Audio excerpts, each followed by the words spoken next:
Hello and welcome to this special presentation on the 100th anniversary of the San Remo Resolution. I'm Chris Mitchell, the Bureau Chief for CBN News here in Jerusalem, and your host for this broadcast produced by the European Coalition for Israel, ECI, and the Forum for Cultural Diplomacy.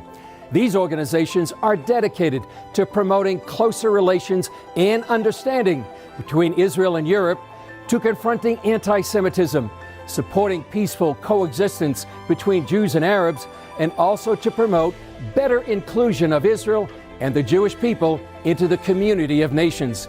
This program is all part of that vision. You might not realize it, but 100 years ago in the small town of San Remo on the Italian Riviera, one of modern Israel's most significant events took place, the signing of the San Remo Resolution. At that time, after World War I, the great powers of the day recognized that the Jewish people had a legitimate right to the land, then known as Palestine. However, this profound geopolitical event has often been ignored or unrecognized by world leaders and the media.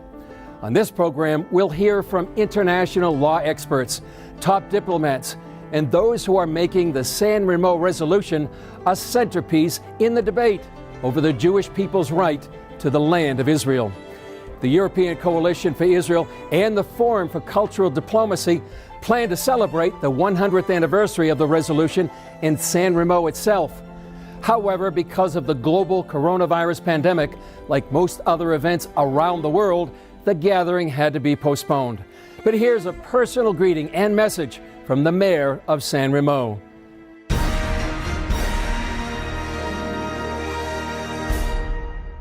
Greeting to you all. Shalom. Aleichem. My name is Alberto Biancheri. I am the mayor of San Remo. Exactly 100 years ago, our small and beautiful town was at the center of the world history. It was the place where leaders met to rebuild the world following the devastation of World War I. They met in San Remo, Villa de Vachan, in 1920, from April 19 to April 26. And it was here they decided that the people of the Middle East, both Arab and Jews, had the right to self-determination, paving the way for the creation of their nation-states. For this reason, San Remo is rightly understood as the birthplace of the State of Israel. And so, our town holds a very special place in Jewish history. You can come and discover more about these momentous events by looking at the unique archives we have on display at the special San Remo Resolution exhibition which our town hosts. San Remo may be a small town, but it has a long and important history as a center of international relations, politics and diplomacy. This tradition is still alive today with the activity of the International Institute of Human Rights, which is housed in a magnificent Villa Ormona. Of course, San Remo is already known for the Italian Song Festival, for its flowers, which are exported all over the world. And just as San Remo was a perfect for world leaders to meet a century ago, so also our town today continues to combine the best that Italy has to offer. San Remo boasts a unique combination of beautiful landscapes, historical villas, elegant gardens, as well as high-class hotel, famous cuisine, typical Italian hospitality, and one of the most beautiful seaside promenade and bike lanes in Europe. San Remo and all the Liguria region offer visitors a rich historical and cultural experience which invite you to explore and discover. Dear friends from Israel and friends of Israel, we should all be in San Remo today to celebrate together the centenary of the historic signing of the San Remo Resolution, an event of great international significance. However, unfortunately, this is not possible, because as we all know, Italy and many other countries are facing the dramatic health emergency caused by the COVID-19 pandemic. But one day, and hopefully soon, this pandemic will be over and we cannot return to the normal life and even travel. And when that day comes, it will be my pleasure to welcome you to our beautiful town. Dear friends, I look forward to meet you soon. I cannot wait to offer you the hospitality of our community. A big hug from San Remo. 10 years ago, the European Coalition for Israel hosted a gathering in San Remo on the 90th anniversary. This reporter had the privilege of covering that event. Thomas Sandel, the founder of ECI, organized that event, and it was attended by then Israeli Knesset member Danny Danon. He's now Israel's ambassador to the United Nations. Here's a clip of the report CBN News did following that meeting about the significance of the San Remo resolution. Before its defeat in World War I, the 400-year-old Ottoman Empire spread throughout the Middle East. In San Remo, England, France, Italy, and Japan, along with the United States as an observer, divided the empire into 3 mandates: Iraq, Syria, and Palestine. France would oversee Syria, while Iraq and Palestine fell under Great Britain. The resolution also included the Balfour Declaration, written by England's Lord Balfour in 1917, which called for the establishment in Palestine of a national home for the Jewish people. One English diplomat, Lord Curzon, called it Israel's Magna Carta.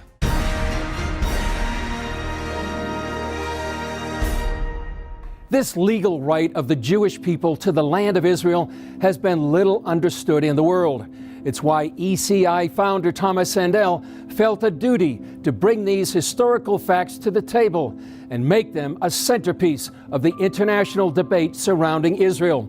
It's also why the documentary film Give Peace a Chance was produced after the 90th anniversary. Here's an excerpt.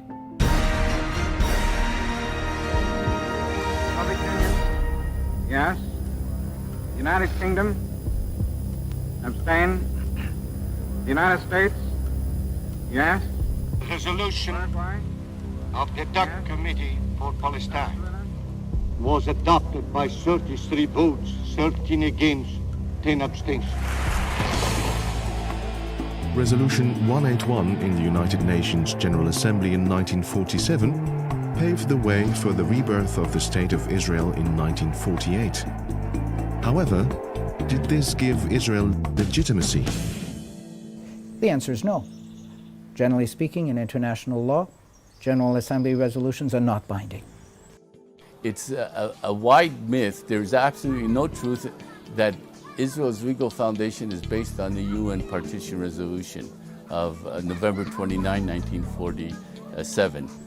If the Jewish people and the Arabs had agreed to enter into a treaty based on the terms of resolution, then rights and obligations could have been created in international law.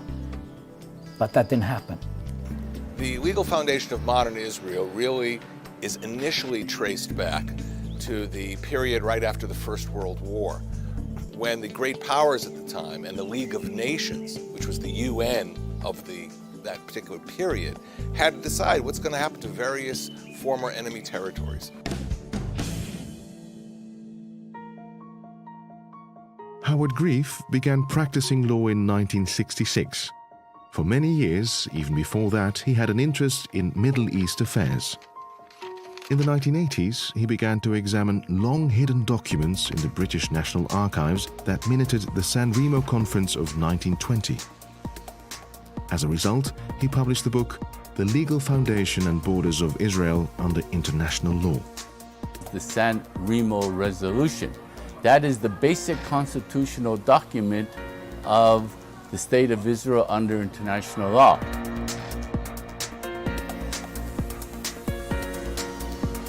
San Remo, the Villa de Vachon. This is the place where legal rights were granted. This is the place where legal rights were given to both the Jewish people and the Arab people. Dr. Jacques Gauthier is an international human rights lawyer. For more than 25 years, his focus has been the legal status of Jerusalem under international law, which was the subject of his doctoral thesis. It's in this place that the leaders with the power to make binding dispositions with respect to the Ottoman territories deliberated and made the decision, having heard claims from the Zionist organization in Paris in 1919 during the Paris Peace Conference, having heard submissions from the Arab delegation in respect to what they wanted in the Ottoman territories. Having heard these submissions, a group of them gathered here and made final binding decisions in international law as to who would get what. At San Remo, that what had been exclusively a British approach receives the full backing of the international community. And in that sense, Israel's legitimacy is linked to an international decision at San Remo and not just a whim of British policy. In 1917, Lord Allenby conquered the Holy Land, and the Jews were promised a national home in Palestine by the Earl of Balfour, a policy endorsed by Woodrow Wilson and by the League of Nations, which made Palestine a British mandate. In the 1922 Palestine Mandate, the League of Nations together voted on a very special resolution. It decided that they would give recognition to the historic rights of the Jewish people. To do what? To reconstitute their national home. Now, if you look at that language, you see two things. You see they are recognizing a pre-existing right and not creating a new right. In other words, the historical rights of the Jewish people to this land were recognized by the great powers at the time, by the equivalent of the UN at the time. It was the Jewish people that were chosen to be the beneficiaries of a trust, a mandate under the care of the British government in respect to Palestine. It was the Arab inhabitants of the territories of Mesopotamia, Iraq now, Syria and Lebanon that were chosen to be the beneficiaries of a trust or a mandate. Part of it under the trusteeship of or mandate of the French, Syria and Lebanon, part of it under British supervision, Mesopotamia.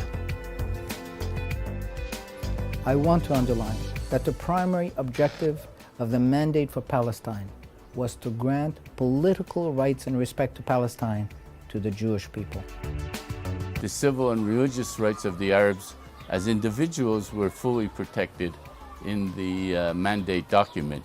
But insofar as the national and collective rights and the collective political rights were concerned, these were reserved exclusively for the Jewish people because the Arabs were given those same rights, not in Palestine, but in the neighboring countries.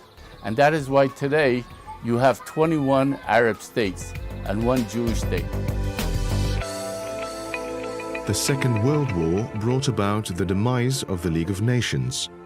It was superseded by the United Nations in 1945. The Charter of the United Nations, which you are now signing, is a solid structure upon which we can build for a better world. How does this affect the rights of the Jewish people under international law? In the final resolution passed by the League in April of 1946, it is specified that the intent is that after the dissolution of the League, it is necessary to continue to look after the well-being and the development of the people concerned in each mandate. And for Palestine, that meant the Jewish people. So the rights that were recognized as inhering in the Jewish people were preserved by Article 80. There's nothing in the Charter which is to be construed in or by itself as taking away or altering the rights given to any people prior to the establishment of the United Nations. And I refer, for instance, to Article 80 of the Charter.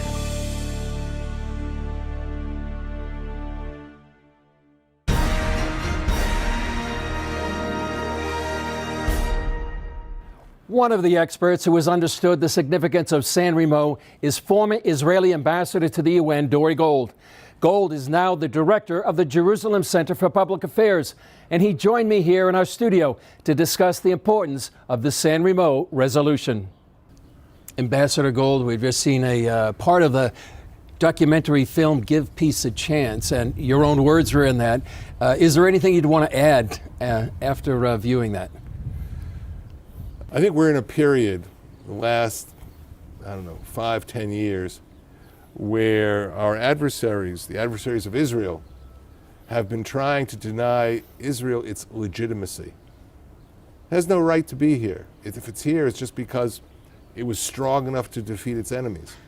I think what the film does and what the reference to San Remo does is it shows that, in fact, the creation of a Jewish national home was widely backed by the international community way back then. So, going back 10 years, that documentary came out about 10 years ago. Has anything changed diplomatically, the status of the State of Israel? Well, there are a number of important changes. I think the most important one is the election of Donald Trump as President of the United States. Whatever people thought of the Trump administration at the very beginning, with respect to Israel, he's been its greatest defender.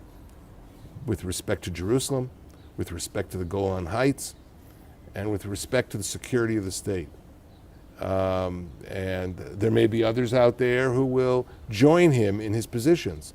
But right now, that stands out for most Israelis.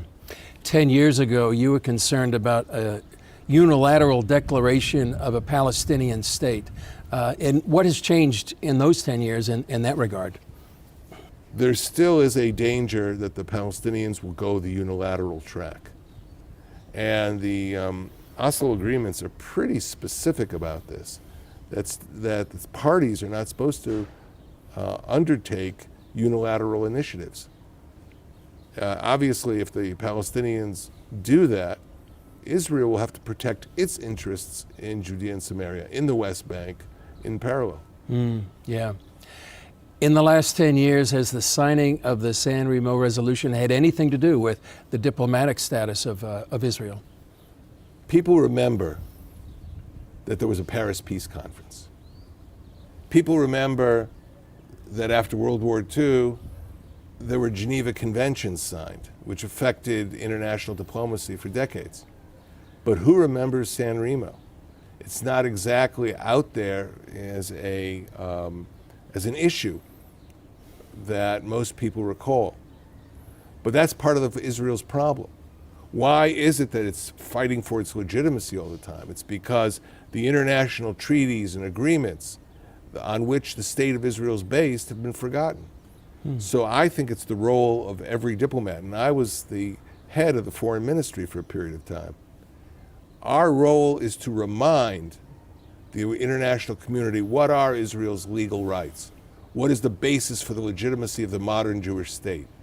And for that, San Remo is pivotal. And here we are on the 100th anniversary of the signing of the San Remo resolution. What can be done to make that more prominent in the diplomatic world? Well, in 1920, they didn't have social media. But in 2020, they do. And so part of what a good diplomat has to do is educate his followers, educate the international community. That's what I tried to do when I was the ambassador of Israel at the United Nations. But I think we have to do it now with much greater intensity than we ever did before. So do you see an opportunity right now on the 100th anniversary of the signing? Well, it might provide an opportunity, but it really depends on the hard work of diplomats. You know, a good diplomat 100 years ago was measured by his ability to write a good, concise cable. A good diplomat today is measured by his ability to protect his country's rights on national television.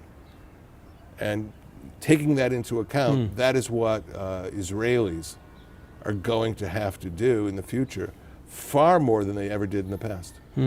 So would you say the world community or the international community has learned the lessons of San Remo, or is there much more work to be done? There's a lot more work to be done now. But the places where that work should be concentrated are places like universities, You know, I'm not worried about the students because the students are open to listening to both sides of an issue. I'm worried sometimes about the professors.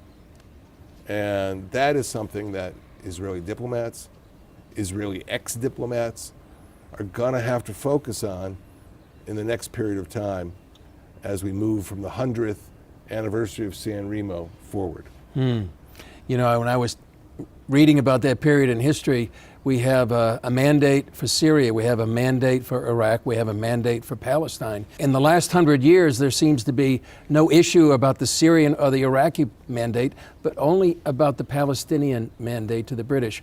Why do you believe that is? Well, there are a number of reasons why that issue has come up. Israel's adversaries have been trying to rob Israel of its legitimacy, of its right to exist. They use international history, they think, to their own advantage. But I think now people will have to learn this history properly and not allow some professor or some media figure to distort what went on 100 years ago. 100 years ago, it was clear as day that the restoration of a Jewish national home was supported by the majority of countries in the world. That was essentially the essence of the Palestine Mandate of the League of Nations, and that reaffirmation of Jewish historical rights was retained by the United Nations in Article 80 of the UN Charter. So I think our people have to learn international history a little bit better and then use it on every occasion, on television, in social media, and wherever that history can be told. You mentioned Article 80. Article 80 is actually pivotal, isn't it? And it's mentioned in the documentary as well, to the status of the State of Israel. Well, what happened was you have the rights of the Jewish people to restore, to reconstitute their ancient homeland. And then somebody could say, well, wait a minute, those rights were granted by the League of Nations. After World War II, a new body replaces the League. It's the United Nations. So maybe those resolutions from the League are irrelevant.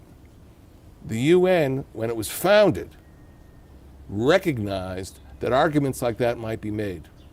And therefore, they incorporated into the UN Charter, they incorporated Article 80, which basically said all of the rights that were recognized years ago that contain rights for the peoples of the Middle East and the rest of the world, those rights carry over to the UN period. So the rights that we have, which we can easily point to,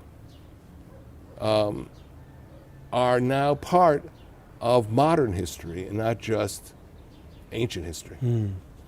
Final question, Ambassador Gold. 100 years after the signing of the San Remo resolution, say you're back at the UN yourself, what would you do to make sure that the San Remo resolution was prominent in the minds and hearts of diplomats around the world? Well, the first thing you have to do is get a photocopy of it and make sure it's on the desk of every UN delegation. I used to do that when I was at the UN and point out that this is how the world community viewed the rights of the Jewish people way back in 1920. And then show through Article 80 that those rights were never suffocated, were never removed, were never erased, but are there today. And should be a guide for policy in the future. Ambassador Gold, appreciate your expertise very much. Welcome.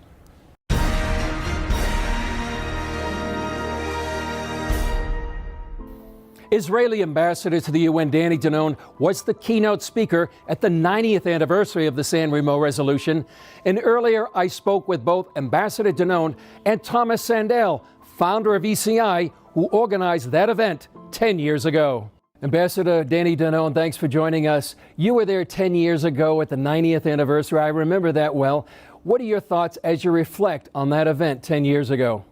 10 years ago, I had the honor to participate in the landmark event in San Remo. It was an amazing event.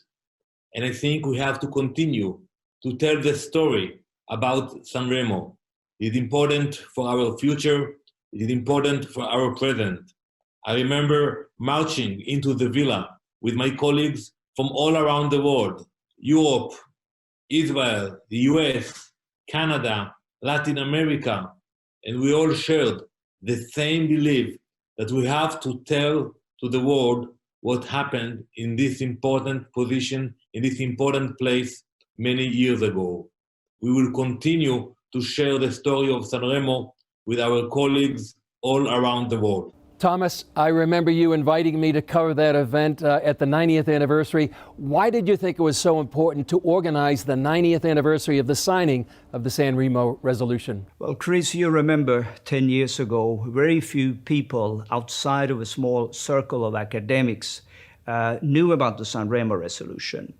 And when we discovered that this was the case and we were approaching the 90th anniversary, we knew that in order to raise awareness of this landmark event in Jewish history, we needed to go to the original site in San Remo, Villa de Vachan, on the very date of the 90th anniversary in order to make this a news story, which we managed to do, Chris, with your help. And this is important for two reasons, and I think it debunks two myths that are linked to the creation of the Jewish state. One is to say that, and very popular in BDS and other circles of enemies of Israel, to say that the Jewish people came as colonialists to this land and they stole it away from another people. False. The other narrative would say that Israel was given to the Jewish people as a compensation for the collective suffering that the Jewish people went through during the Holocaust. False. Already several decades before the Holocaust, an international treaty was signed in this place, in San Remo, on this very date. And this is what gives Israel legitimacy, and this is what is the legal foundation of the Jewish state. Ambassador Danon, you're now at the epicenter of world affairs there at the United Nations, 10 years after being there in San Remo. How important is the signing of the San Remo Resolution as Israel takes its place among the nations? The San Remo Resolution is not known all around the world. We have to work harder. We have to create awareness for the resolution. Also in the United Nations, when I speak as Israeli representative to the UN with my colleagues, most of them, unfortunately, they don't know about the Remo Resolution. Some of them recognize the Balfour Declaration. Some of them recognize the votes at the United Nations, but we have to start from the beginning. That is why it's so important to continue to raise the awareness for San Remo Resolution, to have a discussion in the General Assembly, to invite ambassadors to understand what exactly happened, because this is a principle when you speak about international law, when you speak about our right for self-determination.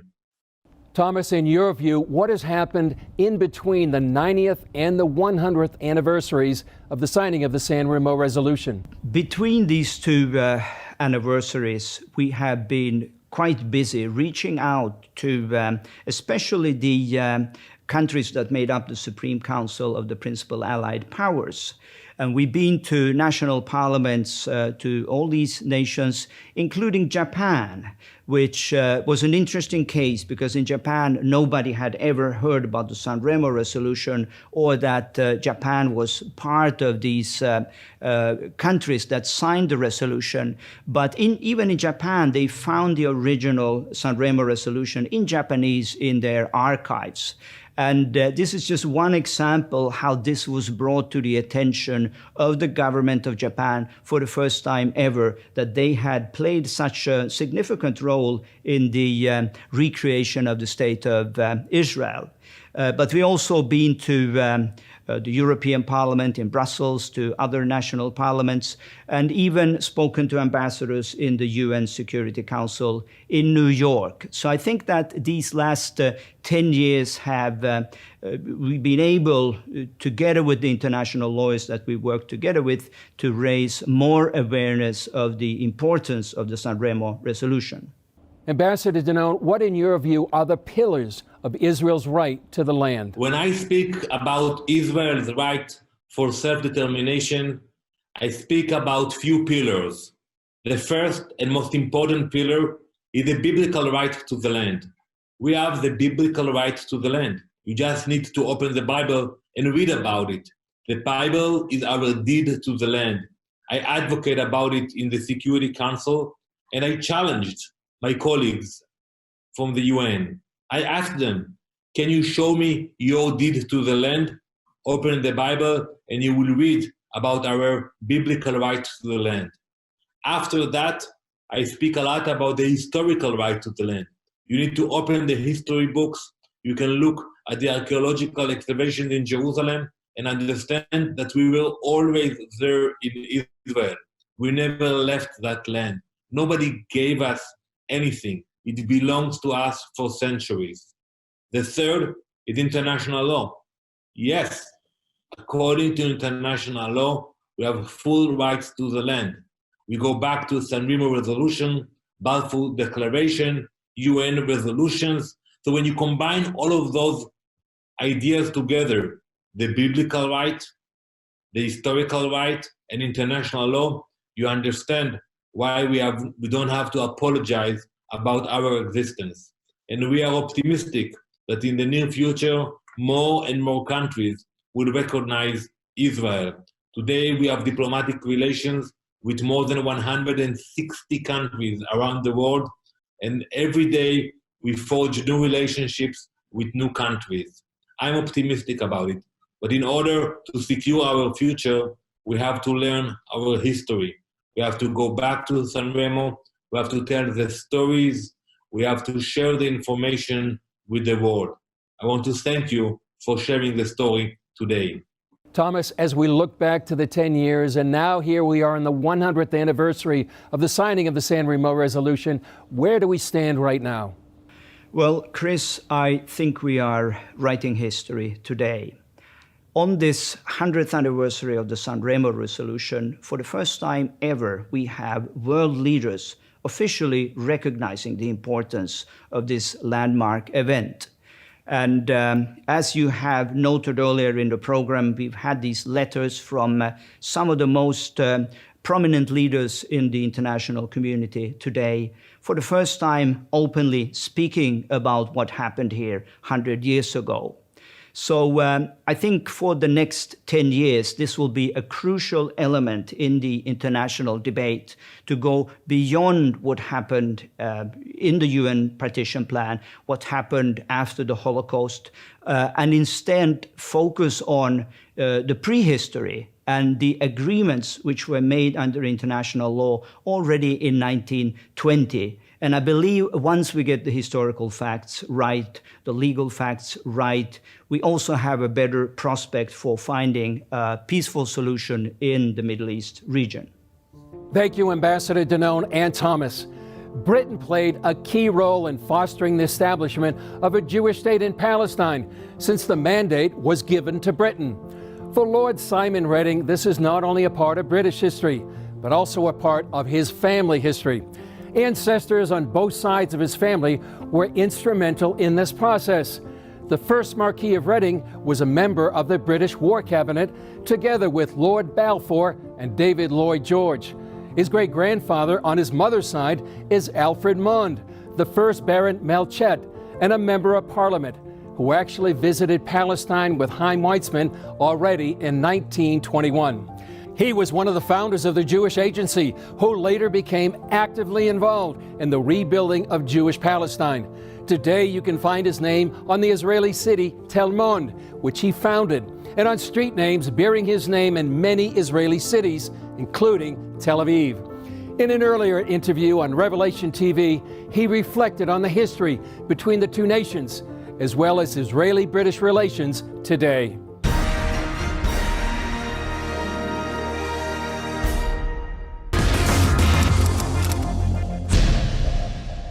Well, welcome to the programme, and today we have two very special guests joining us. The first is Lord Simon Reading, who is the 4th Marquis of Reading. It's a great honour for us to have aristocracy on the Middle East Report today. When did the Lord place a real love for Israel on your heart? Because you do have a Jewish background, don't you? I do, yes. I'm nearly half Jewish, and my grandfather and grandmother were both Jewish. And in fact, I first of all came to Israel in 1993, and in 1993 I was taken by Lady Sainsbury around Israel, and then really fell in love with the land and really rediscovered my Jewish roots, which I had sort of quietly forgotten about up until then. Amazing. Lord Reading, it was only 3 years ago that we all celebrated the 100th anniversary of the signing of the Balfour Declaration. And now, 3 years later, we are remembering the 100th anniversary of the San Remo Conference.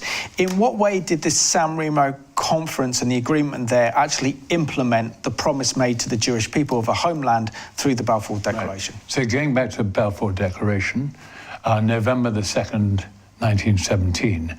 And basically it was a letter written by Lord Balfour on behalf of the cabinet to Lord Rothschild, granting a homeland to the Jews. So this is really just a letter of intent. What happened was 3 years later, it was ratified, legitimized by the Treaty of San Remo, where there were 4 central powers representing 51 nations. And the 4 powers were Italy, obviously San Remo, Britain, France, and rather unusually, Japan.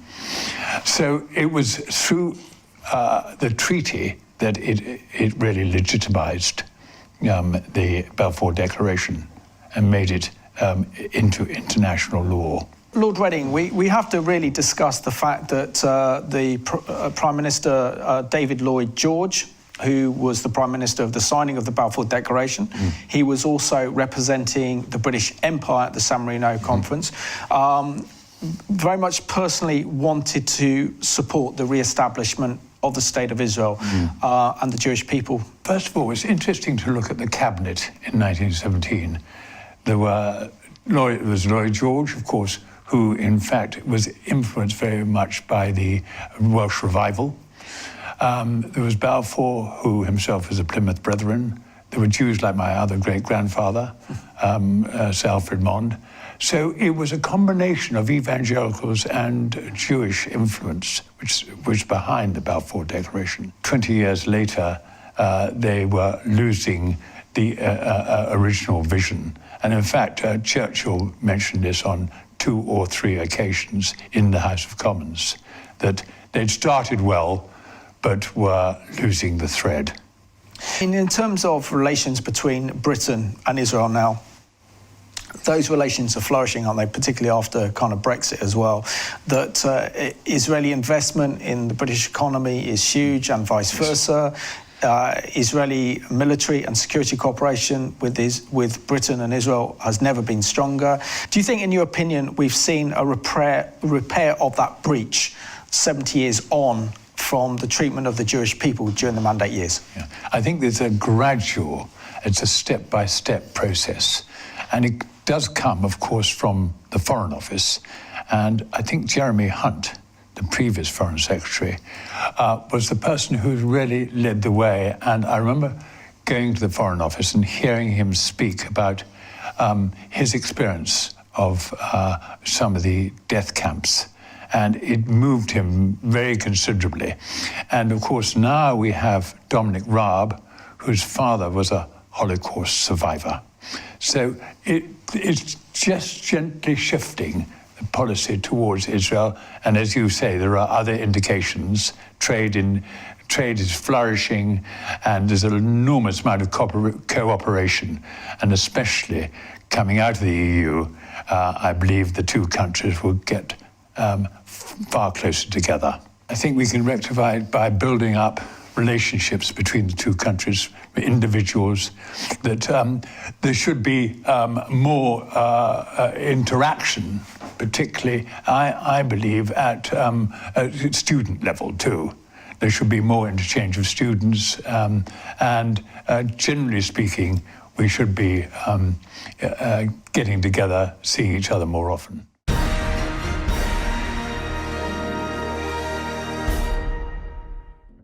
For many years, as the international community discussed the solution to the Middle East conflict, the San Remo resolution was mainly forgotten.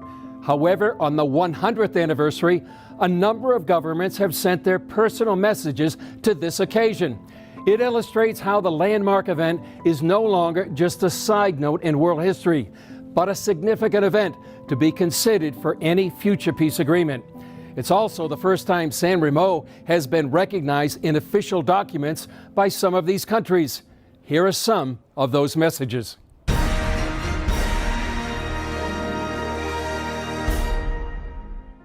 President of the State of Israel, Reuven Rivlin, it gives me the greatest pleasure to write to you as you gather to celebrate the 100th anniversary of the San Remo Conference, held at Castello di Vachan. There are few more seminal moments in the history of the return of the Jewish people to the land of Israel. Holding a conference to mark its centenary is an important reminder. I believe that now, 100 years later, we have an opportunity to make changes that will create a new Middle East, a region of stability, prosperity, security, and liberty for all peoples, whatever their beliefs, languages, and cultures. I wish you much success in your conference and send you warmest greetings from Jerusalem. President of the Czech Republic, Milo Zeman, I would like to thank the European Coalition for Israel and the Forum for Cultural Diplomacy for the important work supporting the State of Israel. I am very pleased to be able to contribute to the publication commemorating the 100th anniversary of San Remo Resolution, which has fundamentally changed the modern history of the Jewish people. Thanks to the Balfour Declaration, which is an inseparable part of the San Remo Resolution, Jewish people obtained their Magna Carta and a possibility to return to their homeland after nearly 2,000 years of life in the diaspora. Although the Jewish people had to wait for the establishment of the State of Israel until 1948, the San Remo Conference was a crucial moment for the beginning of building such a successful country.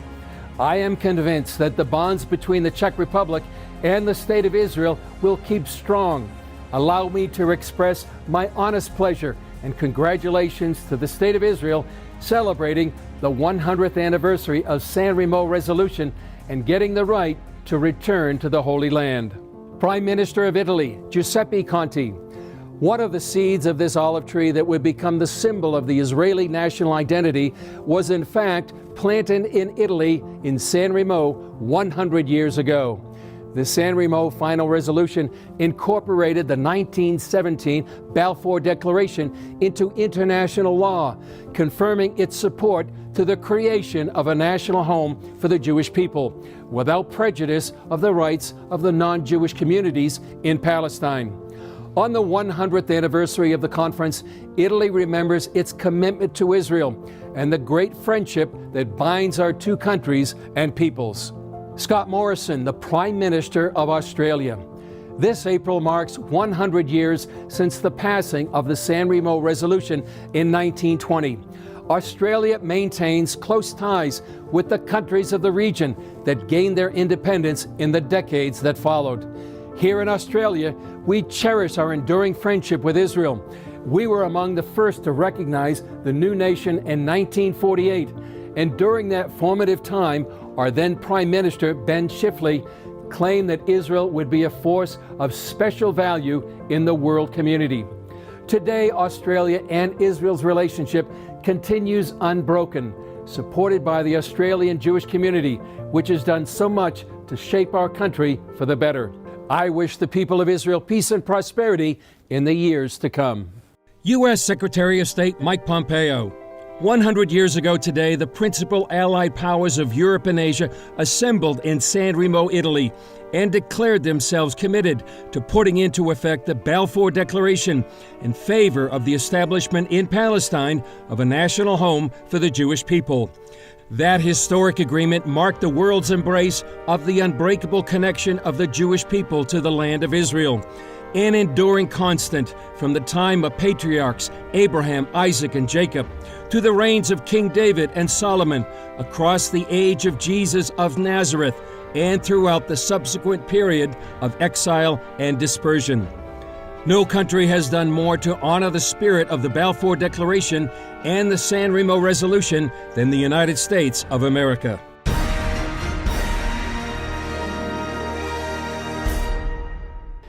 The 100th anniversary in April is passing, but as the Israeli ambassador to Italy and the founder of ECI, Thomas Sandel, explained, it's only the beginning of an important year ahead. Just before a small virus turned the world upside down, I had the opportunity to visit San Remo in early February. We at the Israeli embassy in Italy planned to hold a major event marking the centenary of the conference, together with the European Coalition for Israel and World Zionist Organization, with the participation of leaders from Italy and around the world. Anyone who studies closely the resolution adopted at the conference knows, contrary to some widespread misconceptions heard in today's world, international law stands firmly on the side of Israel and its policies. I visited the archives of the Italian Foreign Ministry, and my eye caught a telegram sent to the Italian Prime Minister at the time, Francesco Nitti, who participated in the San Remo hearings. Quote, "Hope the Supreme Council will settle the Palestine question in accordance with the Balfour Declaration, signed Community Achim Ne'emonim and Rabbi Benjamin Cohen from El Paso, Texas." We saw many such telegrams and learned about the tense anticipation of the Jewish world and the importance of the conference at that point in history. 100 years have passed, and here we are again in a world war, this time against an invisible enemy which threatens humanity with an infectious disease. The epidemic has disrupted our plans. The big event has been postponed and will be held in San Remo, hopefully on November 2nd, the day of the Balfour Declaration. How symbolic. I expect you will hear a lot this evening about the historic conference. Let me stress just one point.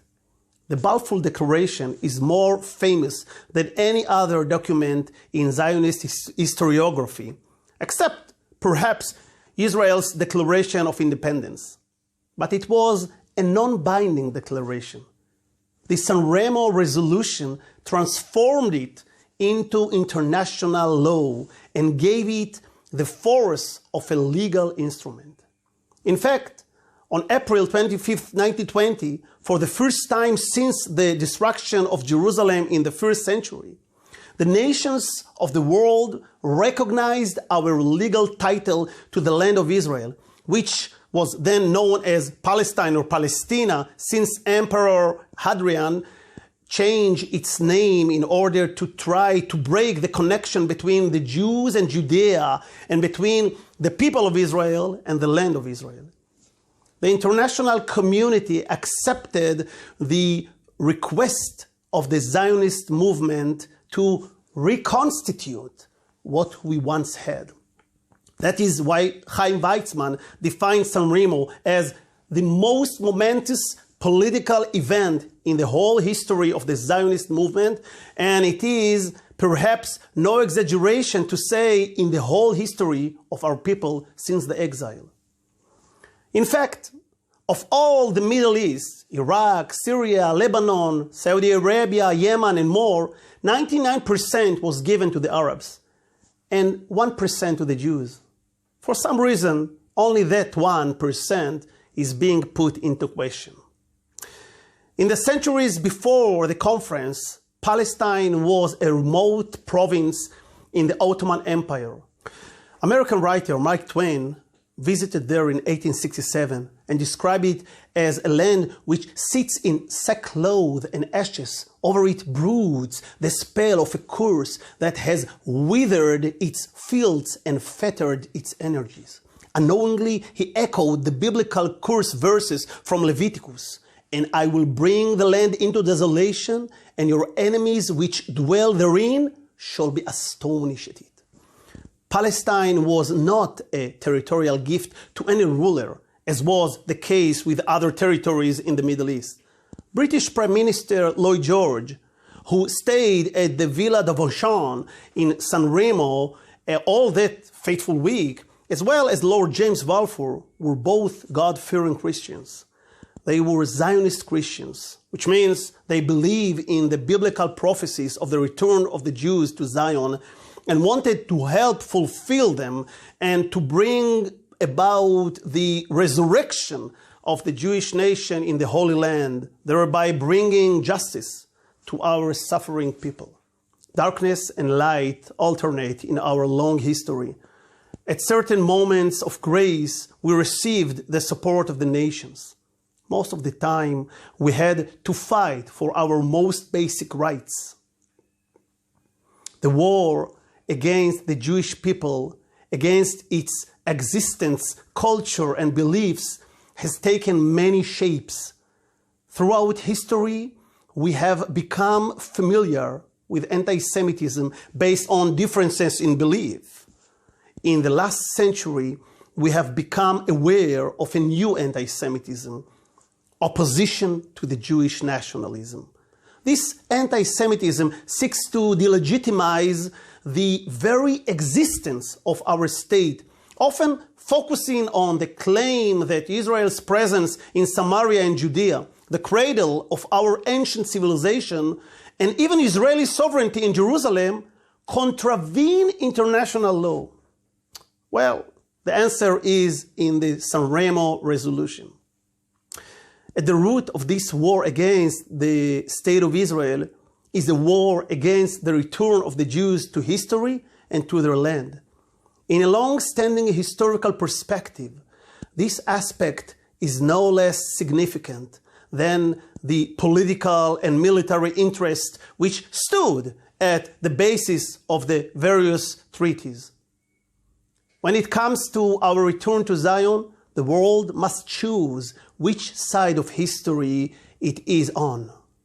In April 1920, in San Remo, the positive forces of the time chose the right side of history and established the legal and political basis upon which, exactly 28 years later, by the Hebrew date, the State of Israel was established.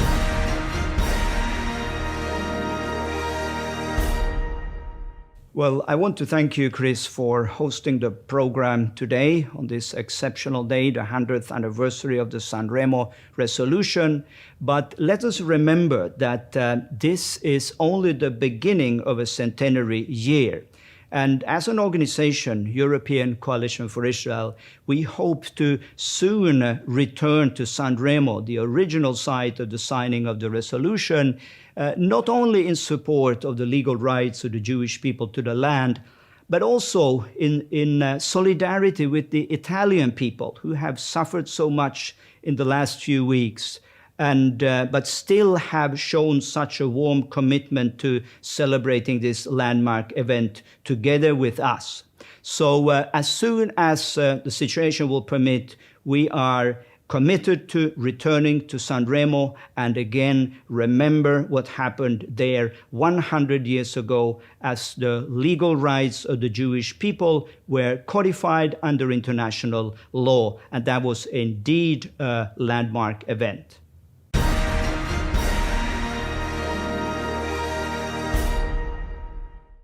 Finally, here's an important message from Israeli Prime Minister Benjamin Netanyahu on this special anniversary. My dear friends, the centennial anniversary of the San Remo Conference is a chance to celebrate a seminal moment in the history of Zionism. At San Remo, the victorious Allied powers of World War I recognized the Jewish people's right of self-determination. Those powers ratified and pledged to implement the Balfour Declaration. 3 years earlier, British Foreign Minister Lord Arthur Balfour, speaking on behalf of his government, had called for the establishment in Palestine of a national home for the Jewish people. Now, in ratifying that historic declaration, Sanremo recognized a fundamental truth.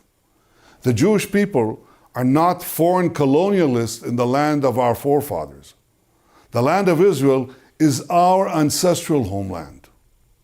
My friends, for decades I've been fighting those who have sought to deny the millennial connection of the Jewish people to our homeland. I'm proud to say that the decades-long struggle has borne fruit. 3 months ago, the Trump peace plan recognized Israel's rights in all of Judea and Samaria. And President Trump pledged to recognize Israel's sovereignty over the Jewish communities there and in the Jordan Valley. A couple of months from now, I'm confident that that pledge will be honored, that we will be able to celebrate another historic moment in the history of Zionism. A century after Sanremo, the promise of Zionism is being realized. It's being realized because we never stopped fighting for our rights, and your efforts are part of that fight. Thank you for celebrating this historic occasion. Thank you for fighting for the rights of the Jewish people. Thank you for working to help secure the Jewish future.